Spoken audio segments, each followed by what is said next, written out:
ఇంట్లో ఏమీ లేవు, నీళ్ళు పోసుకోండి. నీళ్ళతోటే కూర, నీళ్ళు పోసుకోండి.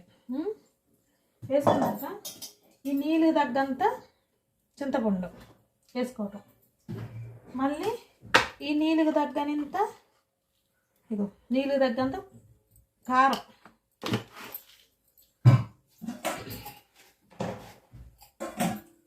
ఈ నీళ్ళకు తగ్గంత ఉప్పు, కల్లుప్పు అంతే,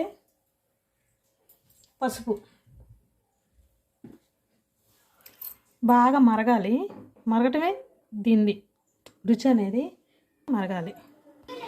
ఈ మరుగుతూ ఉండగా కొంచెం పంచదార వేసుకోవాలి.